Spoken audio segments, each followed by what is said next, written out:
If you have some means of interacting with the outside world, like a TV, computer or smartphone, then there's a reasonable chance you'll have heard about a major new publication called the Sixth Assessment Report, or AR6, published this week by the Intergovernmental Panel on Climate Change, or IPCC. They've been releasing these climate assessment reports every 7 or 8 years or so since 1990. The last main report, unsurprisingly titled AR5, came out in 2013, and it was used extensively to shape the policy set out in the Paris Agreement, which was signed by more than 190 countries in 2015. The lack of subsequent climate mitigation actions by the governments of those countries was so lamentable that it prompted the IPCC to really lay it on the line in a special 2018 interim report called SR15, spelling out in graphic detail the existential consequences that we and all the other species on the planet would face if we humans didn't collectively get off our backsides and do something pretty urgently and radically to drastically reduce the amount of carbon dioxide and other greenhouse gases that our daily activities were spewing into the atmosphere. That caught the attention of our wise and most excellent world leaders, who all agreed it was a jolly poor show, and that they would definitely have a very good look at thinking about discussing the possibility of considering some concrete actions. The sum total of that response was a rise in carbon dioxide emissions of more than 2% in 2018, followed by another 0.6% rise in 2019. It took an unprecedented global lockdown in 2020 to actually achieve a reduction in emissions of about 7%, all of which we've already made up for as we move towards the third quarter of 2021. If it was a school report card, it'd have a very big F- written in red pen at the bottom of the page. And now millions of people all over the planet, from California to Europe and Siberia, and from Australia to China and Southeast Asia, are already suffering some of the consequences that the IPCC has been warning us about for decades. So where do we go from here? Have we had our final swig of whiskey at the Last Chance Saloon, or is there a chance we can somehow find a way out of this self-inflicted catastrophe? Well, that's precisely what this new IPCC Sixth Assessment Report attempts to spell out for us all. Again.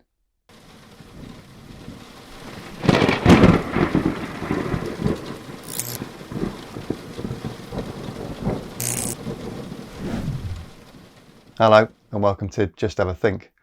I think I've thrown enough preamble at you, so let's just dive straight into the report and have a look at what it's telling us. We'll start with these two charts. The first one shows global surface temperatures relative to the 1850 to 1900 levels from 1 AD to the present day, with the shaded area showing the range of variability in the reconstructions from paleoclimatic archives. You can see that the overall temperature remained remarkably stable all the way up to the start of the Industrial Revolution. Then it all went a bit haywire, and now we've hit surface temperatures that are warmer than the warmest multi-century period in more than 100,000 years. The chart on the right starts with a plot of simulated temperatures that would have occurred from 1850 to the present day if we only took natural occurrences like solar and volcanic activity into account. Again, there's a shaded area showing the range of modelling variability. The next line shows the computer model predictions of what the temperature should have been once you added in all human activity with the naturally occurring stuff. And the final line represents the actual observed temperature change. So, it's us. And it's clearly carbon dioxide that's causing the majority of the heating, or what the scientists call radiative forcing, followed fairly closely by methane. These blue bars, by the way, that dip into the negative or cooling zone represent aerosol particulates like sulfur dioxide that get up into the atmosphere and reduce the amount of sunlight reaching the Earth's surface. They mostly come from transport and industrial activity, and ironically, at the moment, they're actually cancelling out some of the warming. The IPCC found that 2019 CO2 concentration levels were higher than at any time in the last 2 million years, with methane and nitrous oxide levels higher than at any time in the last 800,000 years. Those changes have already resulted in some very unwelcome record numbers. 2011 to 2020 late summer Arctic sea ice area was smaller than at any time in the last 1,000 years.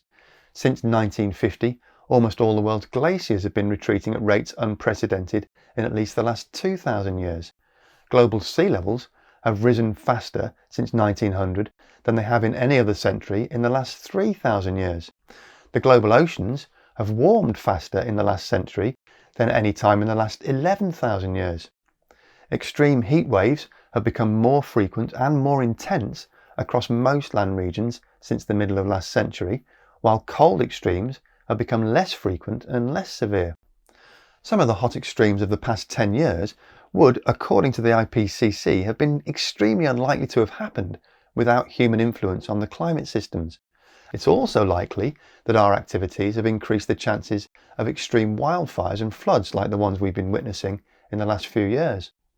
Climate change is already affecting every inhabited region across the globe, with hot extremes on the increase just about everywhere, heavy precipitation becoming more frequent across most of the northern hemisphere, and agricultural and ecological droughts worsening in the mid-latitudes and parts of the southern hemisphere, which, by the way, is where we grow a lot of our food. So that's a very quick summary of the state of our planet right now, and it's not looking great, is it? But perhaps more importantly, what does the IPCC report tell us about the possible future world? Well, based on the literally thousands of existing research papers that the report authors pored over to compile this latest assessment, they've been able to produce 5 future scenarios that they call Shared Socio-Economic Pathways, or SSPs, ranging from the whole world locking down like we did in 2020, but for about the next 3 decades, all the way through to everyone carrying on business as usual, resulting in global atmospheric temperatures reaching somewhere between 3.3 and 5.7 degrees Celsius above pre-industrial levels by the end of the century. The research data show that we're now so far down the road of excessive greenhouse gas emissions that in every single one of these scenarios, even the ridiculously unlikely one where almost all modern day activities suddenly cease, global surface temperatures will continue to rise until at least the middle of this century, and global warming of 1.5 and 2 degrees Celsius will be exceeded during this century unless deep reductions in CO2 and other greenhouse gas emissions occur in the coming decade. Our scientists can now say it's virtually certain that the land surface will continue to warm between 1.4 and 1.7 times faster than the oceans, and that the Arctic will continue to warm more than twice as fast as the global average. Every 1 degree Celsius of warming will intensify extreme daily precipitation events by 7%. The proportion of Category 4 and 5 cyclones is projected to increase with higher peak wind speeds, and we'll see a further amplification in permafrost thawing, releasing mind-boggling amounts of previously locked up methane into the atmosphere. And even under the lowest SSP projection, the Arctic will become ice-free in September at least once before 2050, with the likelihood that it'll be far more frequent in the higher SSP scenarios. Extreme temperature events that might have happened once a decade between 1850 and 1900 are already now likely to happen every 3 years or so, and they'll become annual occurrences in the highest SSP projection.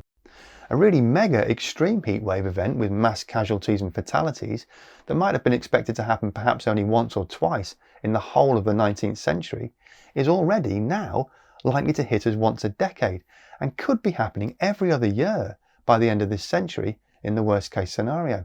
Similar thing with precipitation, with a once a decade event happening every 2 or 3 years, and with agricultural and ecological droughts, with catastrophic decadal events of the 19th century projected to clobber us every other year if emissions continue to rise unchecked. And if that lot wasn't enough for you, how about this one? Under SSP scenarios with increasing CO2 emissions, the ocean and land carbon sinks are projected to become less effective at slowing the accumulation of CO2 in the atmosphere. That means more atmospheric CO2, which means more warming, creating one of many feedback loops.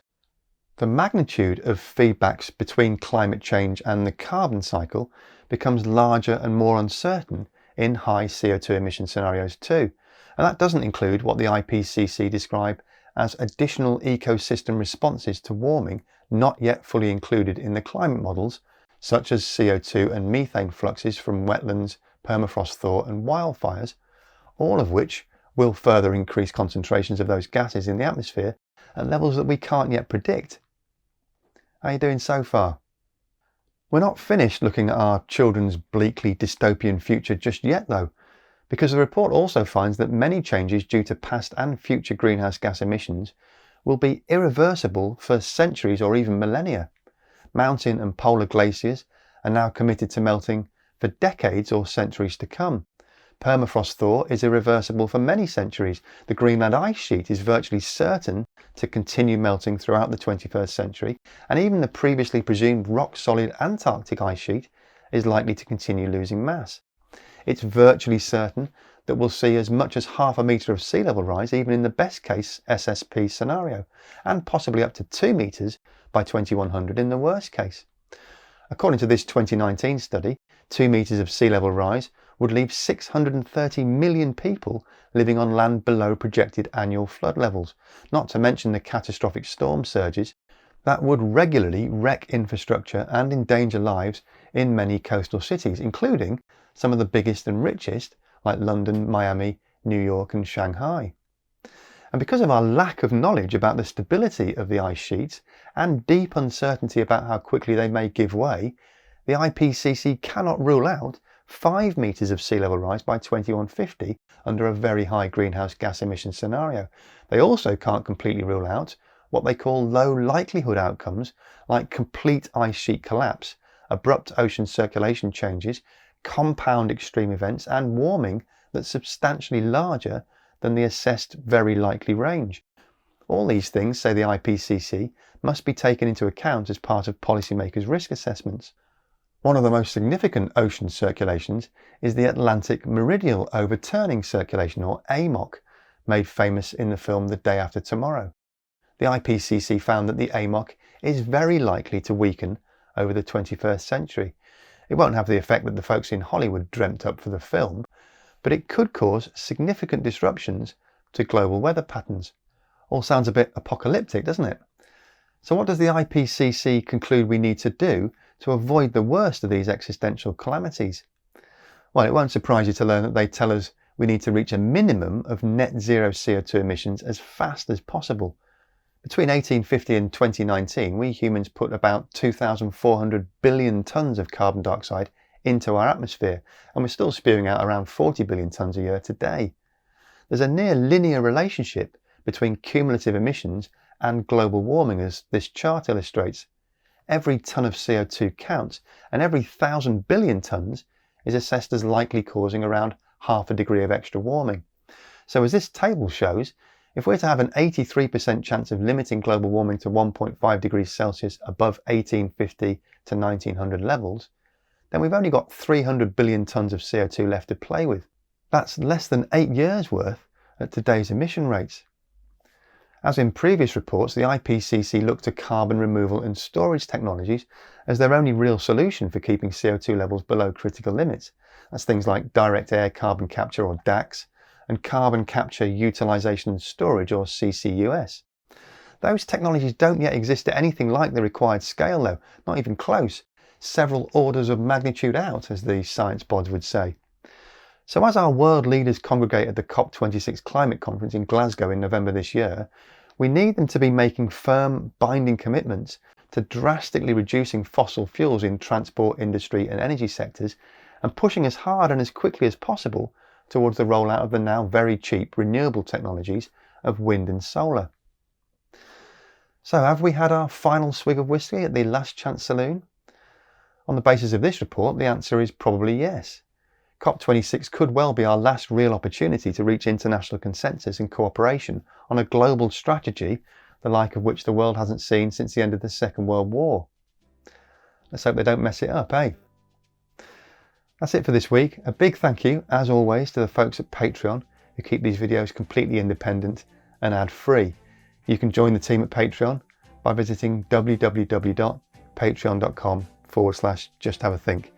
And you can help support the channel by subscribing and hitting the like button and notification bell. You can do that by clicking down there or on that icon there. As always, thanks very much for watching.